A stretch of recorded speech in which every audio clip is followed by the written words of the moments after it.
Okay, here we go. Next part of chapter 9. I realise I didn't go through the questions with you last time, but I will do this time. Some of it we've actually already read. The first vocabulary question today, from page 136. Lithe as a fox, she slipped to her feet. And what does the word lithe mean? If we imagine how foxes move, we know that they can get around without making any sound. You don't know that they're there. They're quick, they're agile, and they know what they're doing. So that is how Callie was behaving. I thought at that point that Callie and Brooklyn were quite used to sneaking out from their mum in the morning and being the first ones up to go looking for crabs and limpets. So they're quite used to this. So today we're going to read the rest of it. We will stop on page 138 and think about why the chasing tribe stopped dead, and also we're going to be looking at the end about Tenko's actions and words in this chapter. What kind of character is he, using evidence? I think we're going to find a little bit more about Tenko. I feel we've already had a little bit of a giveaway with those questions about what might happen. I left you when they were sneaking. They were trying to get Tenko's axe back. They had made a plan to get to the boats so that they could get home with the axe, or without Girth taking the axe from Tenko. So here we go. Tenko waited a full hour. He knew by then that in the northern summer it would be dawn. His plan was to create confusion and fear in the hut and to make Girth rise from his bed. A bone shovel lay near the smouldering fire. Suddenly, Tenko leapt to his feet and snatched the shovel. With it, he lifted a smouldering peat and placed it at the foot of Girth's heather bed. The heather was dry. In a minute, it caught fire and began to crackle. This was a moment for Tenko. He shook Girth by the shoulder. "Girth, get up, your bed has caught fire." Girth woke with a jerk, heard the crackling and saw the flames. He sprang to his feet. Tenko was already trying to beat out the fire with the shovel and shouting as he did so. The other occupants of the hut woke. Smoke was filling the hut. There was instant confusion. The older people rushed to beat out the flames too. The children rushed for the passage and fell tumbling about the hut. Tenko still smacked at the burning heather with his shovel. He felt the shovel hit something hard. He knew in a flash that it was his axe, and he snatched it from the smouldering heather. Like a hare, he fled across the hut and down the narrow passage.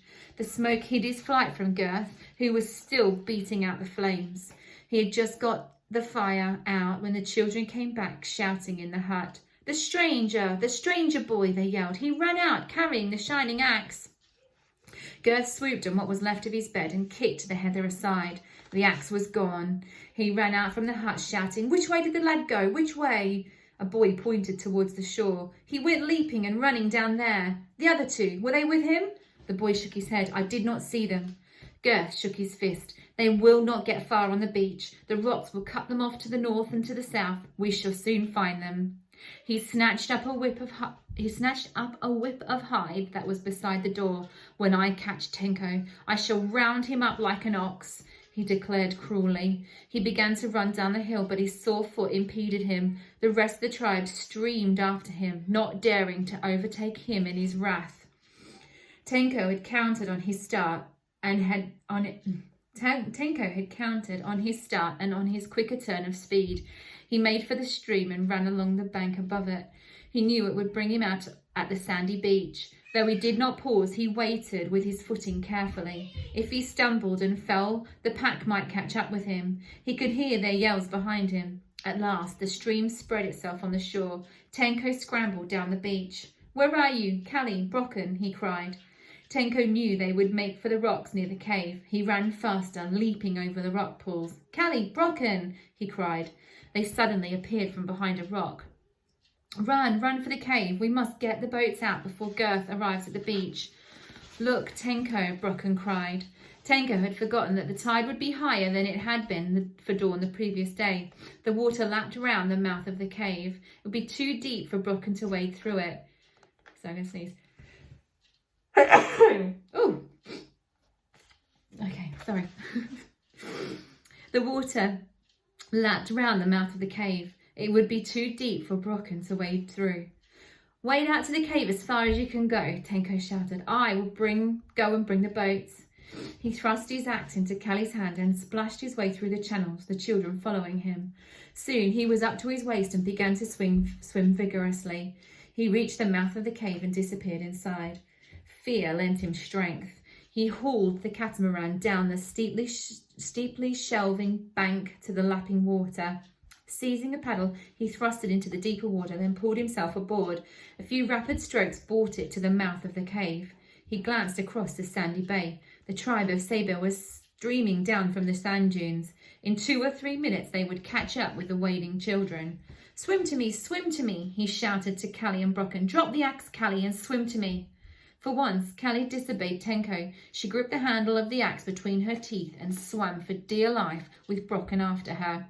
Tenko hauled them aboard as Girth began to wade after them. Your axe, Tenko, Callie held out to him. Tenko flung it to the bottom of the boat. Take your paddles and paddle your hardest, he yelled. Tenko brought the catamaran round with a sweep of his paddle and then headed out for the open sea.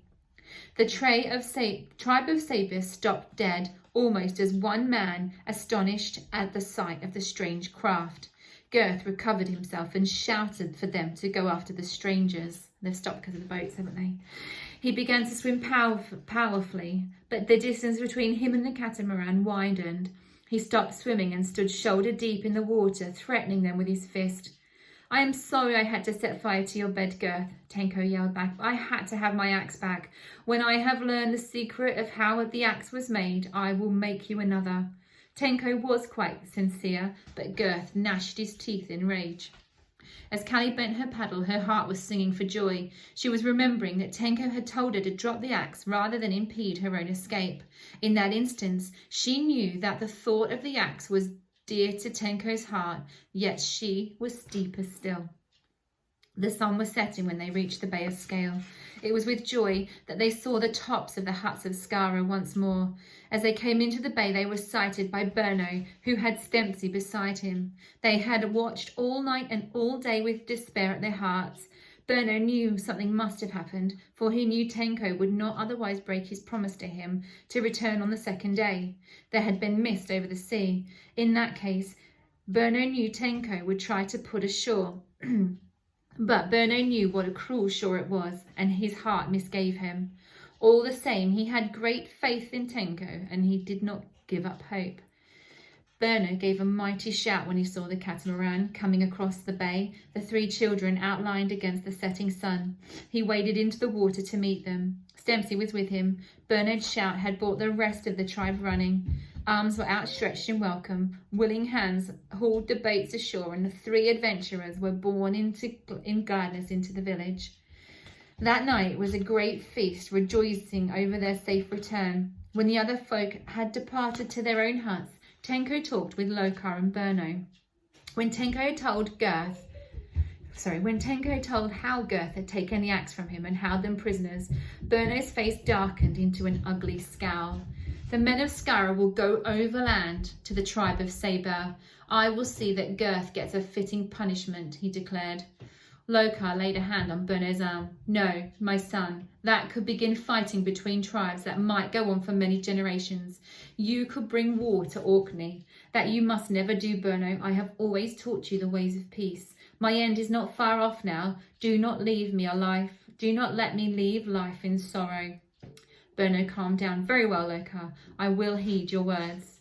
What did you learn from your journey, Tenko? Lokar asked. I learned many things from Stanga and the tribe of Saber, that there are many islands to the north. I saw some of these myself from a high cliff. I learned too that there are islands far, far beyond these to the north. To these islands people have come from lands across the Great Sea to the east. These people know how to make axes of bronze like mine, so Stanga had heard. These are wise things to know, Tenko. It was good that you went on this voyage. What you have learned will be of great use to you in days to come. Out of it will come good for those who remain of the tribe of Skara. And now you must sleep, for you are very weary indeed. Callie and Brocken were already asleep. Tenko lay down on the bed he shared with Brocken, and soon he was fast asleep too. So that's it for chapter 9.